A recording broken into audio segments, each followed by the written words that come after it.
Hey, I am making my favorite soup and I just want to walk you through what I'm doing today. So this is a soup that I make all the time and I get tons of compliments on it.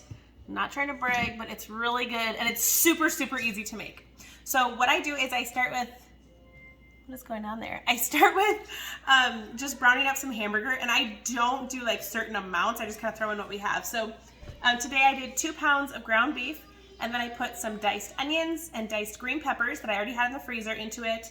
And then some carrots, because I had carrots left over from Thanksgiving, just little baby carrots. So that is what is in this pot here. I made this on the stove ahead of time. And I'm just gonna pour it into my 8-quart Instant Pot. Definitely wouldn't need 8 quarts. If you have a 6-quart, that would work too. Okay. I'm getting a little rough with it because I kind of burnt it to the bottom of the pan. So I'm gonna shake this out. Hang on one second. Okay, got that taken care of. 2 things. This looks gross because it's got food on it. Real life, you guys. I am not a food blogger. This is the Mix and Chop from Pampered Chef. I typically don't buy into a lot of those kind of gadgets and things, but this is a must-have in my kitchen. In fact, my parents don't want to have one at their house, and so I just bought one for them too, because if I go there and make something, I want my Mix and Chop. It's so helpful.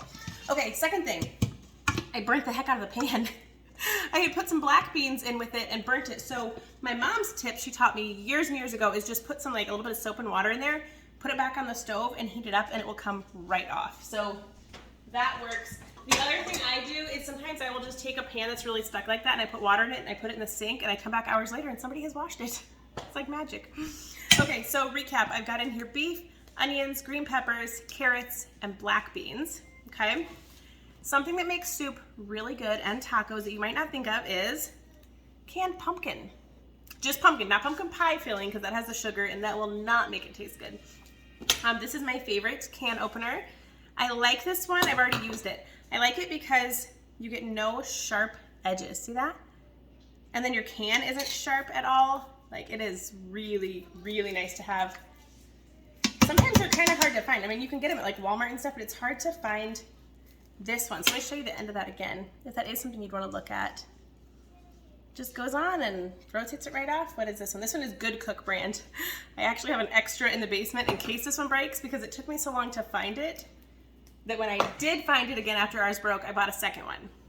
Okay, the secret ingredient is this taco seasoning. This is from Thrive Market. You could probably use any taco seasoning, but this one I know is gluten-free. It doesn't have anything in it that we're allergic to here, so we really like this one. And no matter what the package says for ratios, I just put 1 packet in every time I make something. Like, I'm gonna make tacos, even if it's a huge batch, I put in 1 packet. If I'm gonna make soup, I put in 1 packet. So flavors things up really good. And then, so now it looks like this, which is really kind of gross, but I promise it'll be good. I just got food all over my hands. This is why those food bloggers wear aprons to wipe on, right? I'll just wipe on a dish towel. Because I'm the mom, and now I can wipe on a white towel. Like, did you guys have that as a kid? Like when your mom was like, don't wipe on that towel. I get it. My towels don't look good, but I do it. Okay. And then for kind of the broth or the juice, I just use V8 because I love it. It's screwed on really tight. Oh, show my muscles off there. Or lack of muscles. Use this much, 64 ounces. Pours right on top. Now I do often stop and leave about a cup worth in here because our 9-year-old loves V8. It is her favorite drink. So let me go back and grab this Mix and Chop here and I just kind of stir things up a little. Now the beef is fully cooked already. I know you can cook it in the Instant Pot. I prefer to just make it ahead of time because I got some issues where like my food's not gonna be cooked. So beef was made ahead of time. The carrots are still hard because they just got diced. I will go ahead and set this for probably like 3 minutes just to make sure that those carrots get softened up. And then the nice thing about the Instant Pot is you can leave it on keep warm. There's a button for keep warm and it will stay warm for like the next 10 hours. So right now it is 12:30 and we're gonna be having this for supper tonight. So I fixed it, I get to put the lid on, and I just don't even have to come back to it until we're ready to eat at like 5:30 or 6. Okay, so I set my valve to sealing, so it will seal, and the pressure will build up in there. And then I go ahead and hit manual. I have a few of these, and so I never know where the buttons are. I'm gonna set it at 3 minutes and then I just leave it be. Oh, look at how dirty that is. I think I'll go wipe that down while I'm waiting. In hindsight, I should have wiped down my appliances before this video. Again, not a food blogger. So, okay, that is set for 3 minutes. I've set it, and now I don't have to do a darn thing until I come back to serve it later tonight, whenever that is. So what it will do is it'll hit pressure, which, you know, it'll build up. This little valve here will come up to show that it has hit pressure. It'll cook for 3 minutes, and then it will naturally release the pressure on its own. So I'm not gonna come back and touch this valve at all. I will just let it go down on its own. And then when I come around, like I said, 5:30, 6 o'clock, I'll just open the lid. I will stir it a little bit with a ladle and start serving it into the bowls. While that is cooking, I'm gonna go ahead and tidy up my kitchen. I'm gonna put the leftover V8 into a jar for my daughter, like I said. Ooh, perfect. And then I love these little things. I just found them off of Amazon. The little spouts for a mason jar, like a drinking spout. Then you just put your regular band around it.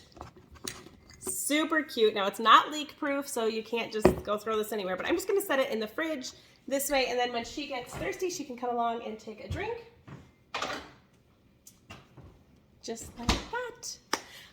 One thing I have been looking for is what to do with the cans. Like, we just recycle them because that's easiest, but like any cute and useful craft ideas. Like, I know I can turn it into like a pencil caddy or anything like that, but like, what else could we do that like would function really well? I don't know. If you have ideas, post them in the comments because I would love to hear them and give them a try. Okay, that's it. That's our soup. I will write a quick recipe thing in the bottom so you know what I've thrown in it and how you guys can do this too. Thanks for watching, and as always, go out and do something awesome. See ya!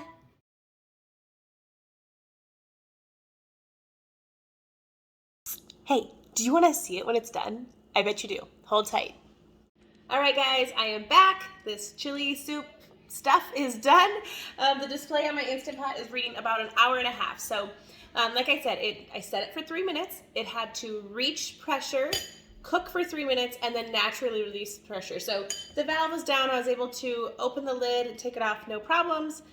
We're gonna have a bowl now just because we're kind of hungry and it smells so good.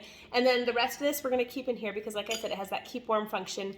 So we're gonna keep that in here for supper tonight when everybody else gets home. So this is what it looks like. Now my daughter did say, she's 9, she cut the carrots, that she would cut them a little smaller next time. So they were a little bit big, but that's okay. Everything is perfect, looks really good. So we've got black beans, green peppers, onions, carrots, V8, pumpkin, and beef.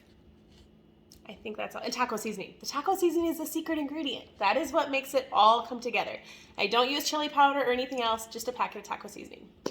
All right, guys, I'm gonna dig in and start eating. Hope you're having a great day.